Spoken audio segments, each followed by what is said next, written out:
Começou. Bom dia, somos da turma 3361, da orientadora Juliana. Trouxe dois convidados. William. Prof. Mari, somos ambos coordenadores do técnico e também professores da aprendizagem.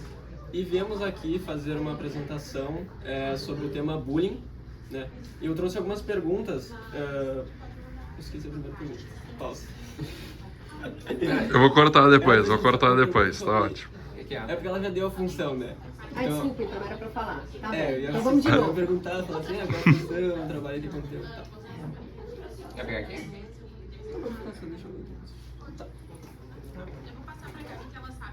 Pode começar, eu vou cortar depois na edição do Então vídeo. não me apresento, só vou falar Mariana.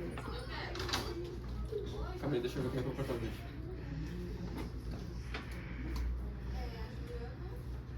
Bom dia, pessoal. Eu sou o Thiago. João. Somos da turma 3361, da orientadora Juliana. Viemos aqui fazer uma entrevista com dois orientadores, coordenadores. William. Mariana. Viemos trazer o tema bullying, falar a respeito um pouco. Esses dois grandes convidados aqui vão dar um pouco da fala deles e possivelmente se sentirem à vontade da experiência. E começando com a Mari, a primeira pergunta é, primeiramente, quanto tempo tu trabalha aqui? Se tu já presenciou algum bullying, tanto da tua pessoa ou de colegas de trabalho? Tá bem. Então, eu já trabalho com aprendizagem há aproximadamente 4 anos aqui no Senac, em outros Senacs também, né, em outros polos. E, infelizmente, sim, já presenciei situações, tanto por parte de alunos, entre os pares, alunos e alunos entre si. E também em relação a mim, como eu venho de São Paulo, eu tenho um sotaque ainda muito forte. E aí eu já me senti um pouco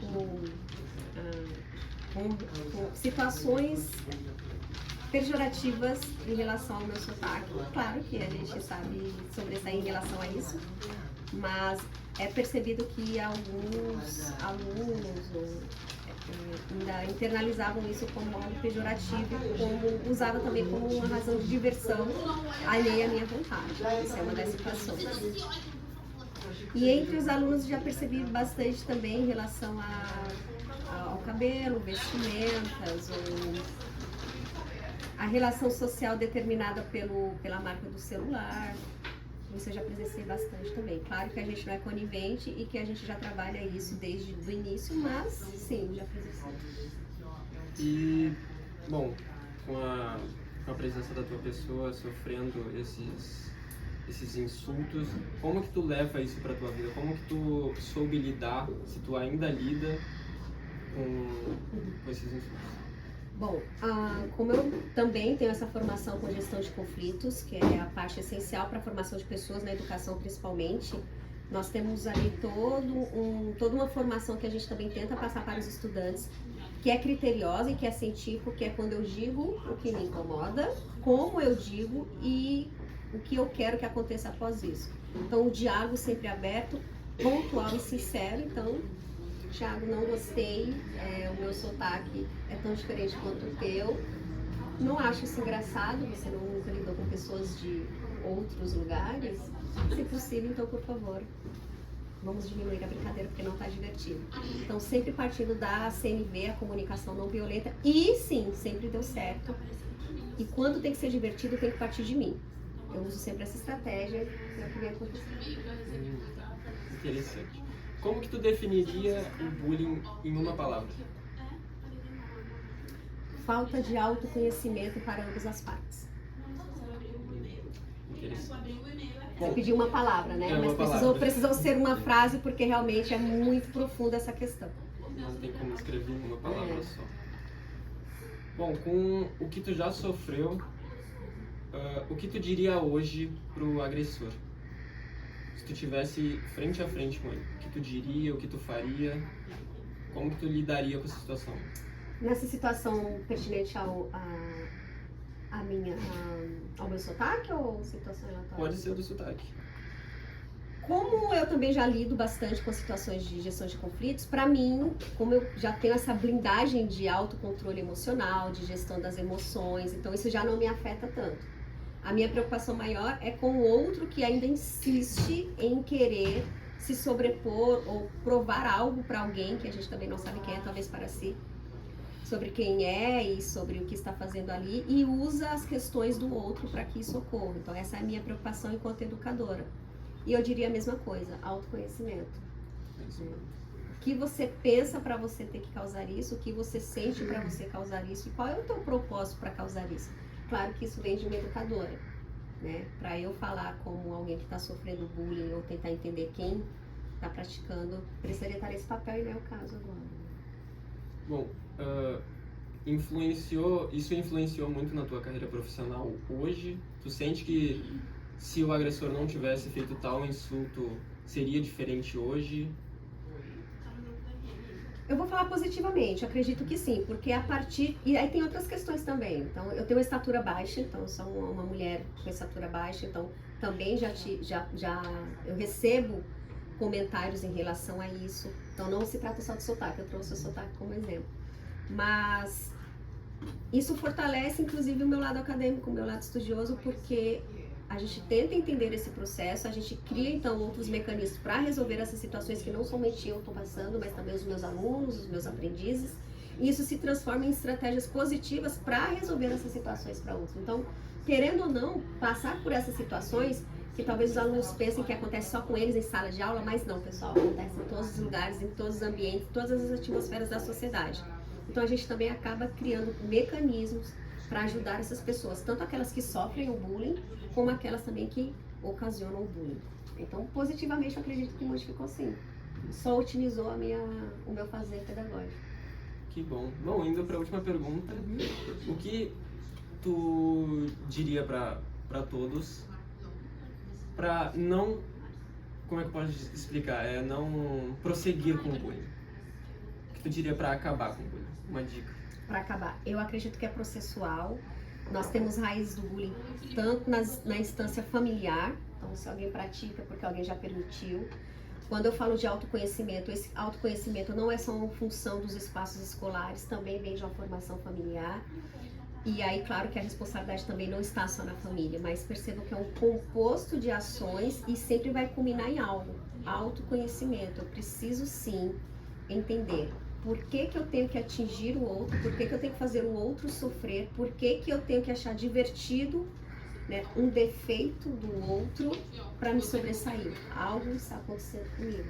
Então, autoconhecimento eu ainda acredito que é a chave de tudo. Busquem o autoconhecimento, tentem entender o porquê das ações de vocês. Porque assim vocês não vão precisar de ninguém tentando dizer o que você está fazendo ou tentar explicar o que você está fazendo. E aí você vai ter consciência e talvez isso tenda a ter. Muito obrigado, Eu Mari. agradeço, meu querido. Ótimas palavras. E agora eu vou passar a fala pro meu amigo, pro meu colega João, falar com o orientador William. Tudo bem, William? Tudo bem? E aí, vamos primeiro falar assim, vai se apresentar falando o teu nome e a tua função? Maravilha. Então, pessoal, eu sou o William, sou coordenador aqui dos cursos técnicos junto com a professora Mariana. Ok, agora vamos para a primeira pergunta. Como que é a tua vivência com o bullying? Tipo, tu já sofreu, tu já viu alguém, já presenciou alguém fazendo bullying com alguém? Como que tu lidou? Pegando o mesmo link também da Mariana, a gente em sala de aula como docente, a gente também vivencia isso, né? A gente vê, infelizmente acontece isso em pares em sala de aula. Pelo menos eu não potencializo isso, eu tento quando identificar essas ações, eu tento conversar, tento entender qual foi a causa e também a solução dela, né? Para não potencializar isso. Sim, já aconteceu isso comigo faz uns... Não no papel aqui na instituição isso não aconteceu. Se aconteceu eu não percebi. E aí, pegando o link também da professora, né, eu também nunca dei importância para isso para mim, né. Se fizer eu não potencializei. Porque essa inteligência emocional, assim, só um pouquinho, eu tô aqui para fazer a melhor aula possível, trazer o melhor para os meus alunos, então se por acaso algum aluno não está querendo receber esse conteúdo, não está querendo receber esse tipo de performance, de entrega, aí já é um outro processo na questão da inteligência emocional, de aspecto, né? Então a gente trata muito isso que o bullying talvez é uma ação para eu querer me expor, o aluno também querer evidenciar alguma falha, algum gatilho, e a gente também não potencializa isso. Isso aconteceu comigo numa outra instituição, eu estava ministrando uma aula e aconteceu como? Eu estava ministrando uma aula para 12, 15 alunos, o dobro da minha idade. Né? Então era para um MBA que eu tinha lá pessoas de 40, 50 e poucos anos. E eles me olharam assim, mas esse jovem vai me dar aula? Esse jovem, eu estava esperando uma outra pessoa com mais experiência. E aí a forma de eu reverter este bullying foi intelectual, né? Então foi com o meu currículo, foi com a minha vivência, foi com a minha experiência, que eles estavam precisando desse conhecimento para também crescer na sua experiência profissional, né? Então meu papel era trazer isso, então eu consegui de alguma forma burlar, quebrar, suspender esse bullying que estava iniciando com capacidade, com entrega, com resultado. Muito obrigado. Então, tem muita coragem em expressar isso, porque muitas pessoas elas acabam se reprimindo por causa do bullying. Sem dúvida. E isso acontece porque a pessoa que está querendo, está praticando essa ação com você é porque alguma coisa que tu tem está afetando ela, né? Então, quando a Mariana trouxe também, e para mim não faz sentido. Eu não potencializo se alguém faz, alguém fez ou continua fazendo, porque a Mari trouxe muito bem, né? Tu acaba bloqueando isso. Não faz sentido pra mim, eu não faço com ninguém, não quero que alguém faça, eu não vou potencializar. Então se alguém faz ou continua fazendo hoje, pra mim é irrelevante. Né? Então esse estado mental, eu sei o que eu estou buscando, né? Então eu tenho que fazer a minha melhor entrega, a minha melhor aula, a minha melhor performance e seguir meu trabalho. Agora, cara, a gente sabe que o mercado de trabalho hoje que vocês estão aqui, tem colegas que sim, tem seus desafios, como qualquer outro lugar do corporativo, e a gente tem que ter essa soft skills de poder desenvolver isso e lidar todo dia com os desafios do corporativo, que é isso, né? Obrigado. Tem mais perguntas? O que você diria hoje em dia para as pessoas que fazem bullying? Eu acho que ter respeito, né? Respeitar um pouquinho a trajetória do colega, os desafios do colega, porque tanto eu tenho certeza que eu tenho muitos defeitos, eu estou sempre buscando esse desafio de me desenvolver cada vez mais, por isso eu continuo estudando, continuo me desafiando a fazer mais. E esse processo também pode ser lento, pode ser rápido, e eu também sei e eu entendo. Eu acho que esse autoconhecimento de, talvez eu falei alguma coisa que tu não gostou, me desculpa, vamos entender, vamos mudar. E a outra pessoa a mesma coisa. Eu acho que quem faz isso, ela está buscando uma aceitação, alguma avaliação, alguma forma de tentar se encaixar no meio da forma errada. Obrigado. E agora, pra gente dar uma encerrada, uma mensagem final. Como tu definiria o bullying em uma palavra, assim como fez a Maria. Que usou uma frase, né? Pode ser uma frase. Eu acho que ela não deveria nem existir. Mas por aí. Porque a tua palavra, que talvez seja para impactar de forma negativa o outro, ou positiva de forma errada, que é o bullying, né? Tu pode criar um impacto na pessoa gigantesco. Né? Gigantesco. Tu não sabe o que pode estar ferindo ela, tu chama ela de baixa ou alta, ou que tu sabe mais ou sabe menos, né? Então tu não consegue medir o impacto nessa pessoa. Então eu acho que não faça, né? Então eu acho que para bullying não precisa existir essa palavra e nem existir esse movimento. Muito obrigado. Ai.